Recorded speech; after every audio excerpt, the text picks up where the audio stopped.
Eh, si tous les matchs du Real ils vont se jouer comme ça, ils vont se terminer comme ça jusqu'à la fin de la saison, moi je vais pas tenir. Clairement, moi je vais pas tenir. C'est que des matchs foufou, des matchs ping-pong. Le Real qui nous emmène encore jusqu'au bout de la nuit, dans la douleur, dans la souffrance. Un match pas maîtrisé à l'image de cette équipe cette saison. Pas de maîtrise, rien. Un match ping-pong, ça va dans tous les sens. Tu te prends 4 buts à domicile. Les gars, je passe par toutes les émotions. Je sais même pas si je suis content de la qualif en finale ou si je suis énervé parce qu'on s'est pris 4 buts à domicile et qu'on se met en difficulté tout seul et que défensivement t'es nul et qu'il n'y a pas de maîtrise, il n'y a pas de cohérence, pas de collectif. Mais t'arrives quand même à aller chercher, je sais pas comment, avec ce côté irrationnel au Bernabeu, cette folie encore une fois. Les gars, à un moment donné, on aimerait avoir des matchs un peu plus posés, un peu plus tranquilles. Ouais, certes, on a des émotions, mais on aimerait bien avoir des matchs calmes où tu te qualifies propre, 2, 3 buts d'écart. Non, le Real se met toujours en difficulté et revient des enfers. Le Real à 0-0, c'est la pire équipe. C'est l'équipe la plus nulle que j'ai vue à 0-0. Par contre, quand on les met les 2 buts, c'est la meilleure équipe. Moi, c'est à n'y plus rien y comprendre, hein, vraiment. Bon, chronologiquement, on va essayer de retrouver un peu ce qui s'est passé parce qu'il y a eu pas mal de buts, hein. Il y a eu 8 buts dans ce match, quand même. Au final, si on additionne match aller, match retour, qualif du Real, 5 buts à 4. Dans l'ensemble, tu as été très moyen dans l'ensemble du match, dans la globalité. Bravo à cette équipe de la Sociedad, franchement, qui a tout donné. Vraiment, mettre 4 buts au Santiago Bernabéu, même s'il y a 2 CSC, franchement, ils ont tout donné. Ça se voyait qu'ils avaient plus que ça à jouer. En Liga, c'est terminé, ils sont plus dans les compétitions. C'était en gros leur dernière chance d'aller chercher quelque chose, cette Copa. Ils ont tout donné, vraiment, ils ont tout donné. Même le coach, il leur revenait plus. Et le Real a été repoussé dans ses retranchements. Ça passe, je ne sais comment, mais au final, ça fait 5-4 sur l'ensemble des deux matchs. Pour la barre de momentum, ouais, elle est un petit peu équilibrée. C'est même pas indigé pour la Sociedad, c'est fou. 3 pour le Real, donc 26 tirs et 10 cadrés. Il y a quand même clairement une domination, même si honnêtement, je ne l'ai pas ressenti vraiment dans le match, hein. J'ai quand même trouvé cette équipe de la Sociedad, franchement, qui a maximisé le peu d'occasions qu'elle a eu. Vraiment. Le peu de fois elle a réussi à s'engouffrer dans la surface ou à être dans notre camp, ça a été dangereux, ça a fait mouche. On va essayer de revenir chronologiquement sur ce qui s'est passé parce que c'est pas évident, il y a eu pas mal de buts. Il y a ce premier but où sur une tête tu te fais ouvrir, une déviation. Encore une fois, Vasquez. Honnêtement, j'ai même pas envie de lui tomber dessus à Lucas Vasquez parce que le pauvre, ça fait 2 ans, il a plus le niveau. On le sait tous, ça fait 2 ans, il a plus le niveau. Ancelotti continue à le maintenir, à le faire jouer. Et lui, il y peut rien. Il est là, il joue, il est capitaine en plus, mais il a plus le niveau. Et c'est pas un hasard si on veut pas le renouveler, si son contrat peine à pouvoir se renouveler, mais lui, il est là, il essaie de faire le job et il m'a fait de la peine. Vraiment, je vous dis là, honnêtement, il m'a fait de la peine. Certes, il est pas bon, il est à l'origine du premier but. On l'a vu aussi le week-end dernier, mais il est là, on le met sur le terrain, il joue, il fait ce qu'il peut, mais il a plus le niveau en fait. Il donne ce qu'il peut, il est sur un plafond de verre, il peut pas aller plus haut. Et force est de constater qu'il a plus du tout le niveau pour jouer au Real, que ce soit en Liga, et il est plus compétitif, plus du tout. Et j'arrive même pas à lui en vouloir, il me fait de la peine, honnêtement. Il est encore là en fait dans l'effectif parce que c'est un bon gars, parce que c'est un soldat, parce que ça fait 10 ans qu'il est là. C'est absolument, c'est juste pour ça en fait. Et c'est absolument pas pour ses qualités footballistiques. Bon, on arrive à égaliser. On arrive à égaliser sur cet extérieur magnifique de Vinicius Junior. Il l'a tenté combien de fois? Combien de fois il l'a tenté? À chaque fois, c'était dangereux, ça passait à rien. Et là, pour le coup, cette passe, elle est magnifique. Le dosage, l'extérieur du pied, franchement, c'est la grande classe. Ça fait quasiment 60-70% du but. Et Bobby, Raoul, Charlton, Hendrick, qui vient mettre ce petit lob. Ça m'a beaucoup fait penser à Raoul pour les anciens. Tout en touché, franchement, rien à dire. C'est ça qu'on pète, hein. Il a 5 buts en Copa, 5 matchs.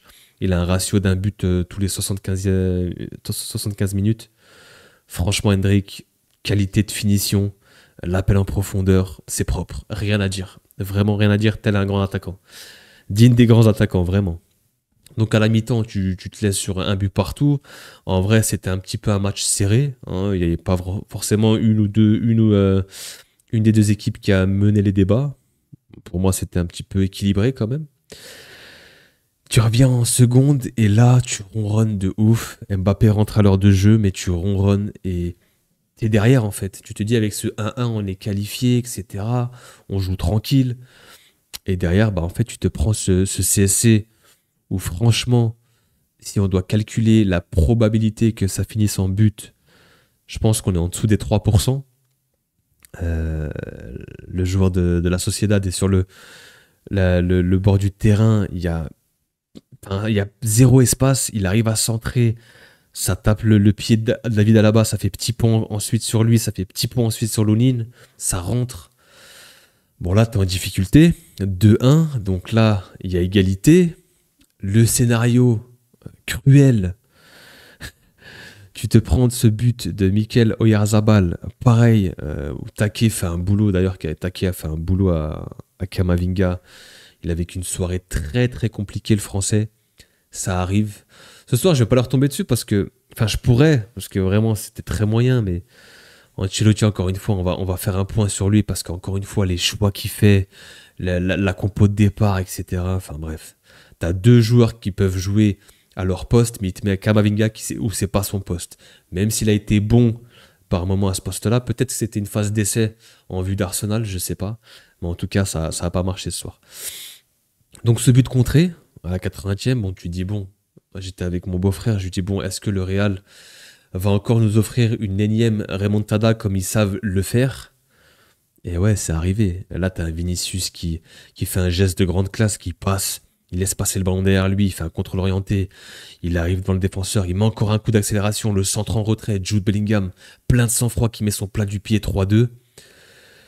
Et derrière, t'as ce corner où ça fait, je crois, 1 an et demi qu'on n'a pas marqué sur corner et c'est Tchouaméni qui vient caler sa tête. Merci le gardien, vraiment. Le gardien qui se chie dessus, qui se troue, qui panique et qui met le ballon dans sa cage. Ça fait 3-3, assez lunaire. Et là, t'as la 93e. Moi, j'en pouvais plus, vraiment, les émotions, les gars. T'as Kamavinga qui fait cette faute très grossière. Et donc, du coup, il y a ce centre. Et Oyarzabal qui va mettre sa tête. Lounine qui se trouve. Les gars, il y a eu beaucoup de joueurs, enfin, beaucoup de faits de jeu, beaucoup de joueurs qui sont passés à côté de leur match. Je pense à Lounine, je pense à Carvajal. Kamavinga, pardon. Je pense à qui d'autre? Bah, Vasquez, forcément, qui n'a pas été bon. Asensio, qui était coupable sur le premier but, qui sort trop, qui se fait aspirer. Voilà, quoi. Après, le reste... Donc, on part en prolongue. Heureusement, ça se calme un petit peu en prolongue, parce que là, en fait, on se prend 1, 2, 3, 4 buts en 10 minutes. Les gars, il faut le souligner quand même, parce que c'est... Ça se souligne parce que c'est très rare. Et ça se calme un petit peu en prolongue. Le Real, quand même, a la possession malgré tout et est le plus dangereux en prolongation. Et puis voilà, t'as encore un corner où, juste avant le match, je vous promets, je dis à mon beau-frère, je lui dis, tu sais quoi, centre, but de Rudiger. Et c'est ce qui se passe. Mais vraiment, vraiment, c'est ce qui se passe et je l'ai prédit. Rudiger qui fait cette course parfaite, qui se démarque et qui vient décroiser sa tête, imparable. Rien à voir avec celle de Tchouaméni. Tu passes, mais vraiment, les gars, c'est lunaire. Lunaire ce qui se passe. Moi, je vous ai dit, je suis envahi par plusieurs sentiments. Je suis content parce qu'on est en finale, mais je suis content par les émotions parce qu'on a fait, entre guillemets, cette remontada. On est revenu des enfers, comme d'habitude avec le Real, mais j'en ai marre. J'en ai marre. J'aimerais avoir plus de maîtrise, de cohérence, avoir des matchs maîtrisés, propres, où tu arrives à dominer ton adversaire, à gagner sans te faire peur. Mais là, les gars, est-ce qu'ils font exprès pour faire vibrer les supporters? Ben, je pense que non. C'est assez ironique ce que je dis, mais à un moment donné, on n'en peut plus. Le penalty, la polémique sur Take Kubo, je vous arrête tout de suite, il n'y a absolument rien. Il se laisse tomber. Oui, Vini vient un peu l'accrocher, mais il se laisse tomber très très rapidement. C'est trop peu pour siffler un penalty. Je suis désolé. Et ouais, au final, franchement, tu respires plus. Et si tu vas en finale contre un Atlético ou un Barça, moi j'aimerais un Barça. Je vous dis honnêtement, j'aimerais un Barça parce que je veux un Classico, même si on n'est pas bon. Même si on n'est pas bon dans le jeu. On n'a pas un match référence cette saison encore. Franchement, c'est que des matchs tirés par les cheveux. Et Dieu seul sait que j'en ai plus. Parce que vraiment, les gars, les matchs devant Devant le Real, j'en peux plus de ces matchs-là et ça n'a pas de sens comme mon débrief qui n'a pas forcément trop de sens. Ça a chaud, il est tard. Je le fais quand même, mais les gars, franchement, on respire plus avec cette équipe. On aimerait bien avoir des matchs un peu plus posés et où tu arrives à avoir un peu de maîtrise, un peu de cohérence, tout simplement. Et en fait, non, le Real se met dans des panades, dans des difficultés. Et défensivement, on a vu encore des choses à la bas qui passent complètement à côté de son match. On va faire quand même les individualités rapidement. Lonin, bon, le premier but, il se prend un petit pont, il se reprend un deuxième petit pont à cause d'Alaba. Derrière, il y a des buts contrés. Bon, il peut pas faire grand-chose. Par contre, j'aime bien son jeu au pied et dans l'ensemble, il a été correct. Asensio, moyen. C'est fautif sur le premier but. Alaba, honnêtement, c'est rare que je vois une note rouge, mais elle est méritée. Il est passé complètement à côté de son match, malheureusement pour lui. Kama, c'est pareil sur son côté gauche. Il s'est fait travailler par Kubo.